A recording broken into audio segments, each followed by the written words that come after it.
네, 그럼 여기서 뉴욕을 연결해 문 대통령 연설 당시의 분위기와 또 트럼프 대통령이 취임 후 처음으로 소집했다는 유엔 안보리 회의 소식 등을 알아보겠습니다. 김철우 특파원, 일단 문 대통령의 연설, 북한 대표단도 아주 진지하게 경청을 했다면서요? 네, 북한 대표단 자리에는 유엔 총회를 앞두고 부임한 김성 대사 등 2명의 인사가 앉아 있었습니다. 어제 뉴욕에 온 리용호 외무상의 모습은 보이지 않았는데요. 문재인 대통령이 15분 연설을 하는 동안 북한 대표단 진지한 모습으로 연설 내용을 경청했습니다. 문 대통령 연설이 끝났을 때에도 북한 대표단 조용하게 손뼉을 치는 모습을 보이기도 했는데요. 지난해와 크게 달라진 모습이었습니다. 문재인 대통령 16번째 기조연설자로 나섰는데요. 연설에서 가장 많이 사용한 단어는 평화로 모두 34번 등장했습니다. 김정은 위원장의 이름도 8번 언급됐습니다. 네, 트럼프 대통령은 유엔 안보리 회의를 소집했는데 당초 이란 문제를 많이 언급할 줄 알았더니 북한 문제에 상당히 공을 들였다면서요?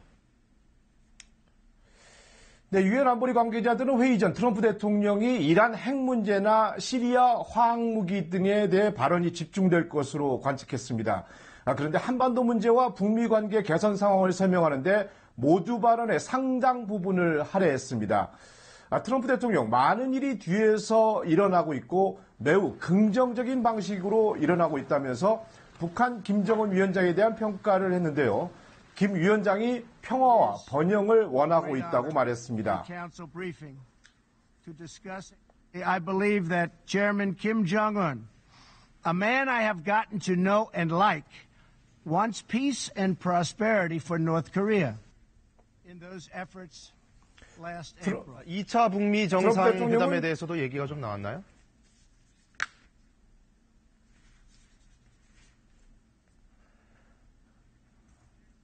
예, 트럼프 대통령 안보리 회의 전 기자들과 만나 매우 가까운 장래에 김 위원장과 만날 것이라고 말했고요.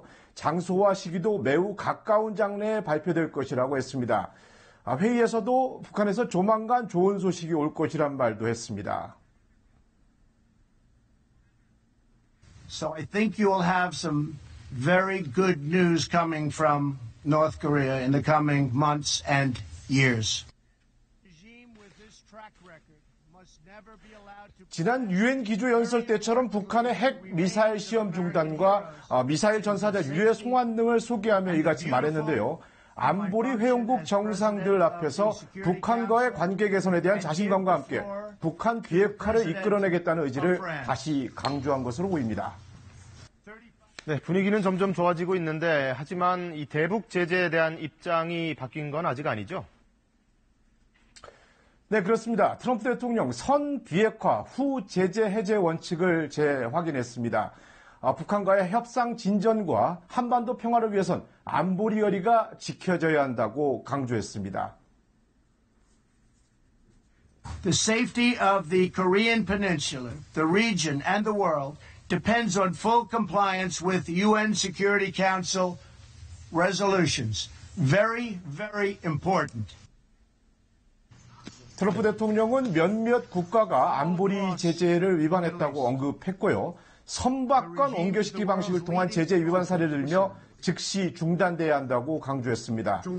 미국이 최근 안보리에서 중국, 러시아가 제재 위반을 했다고 거명했던 것과 달리 직접 언급을 피했는데요. 대북 제재를 놓고 회의에서 충돌하지 않기 위한 것으로 해석됩니다. 지금까지 뉴욕에서 전해드렸습니다.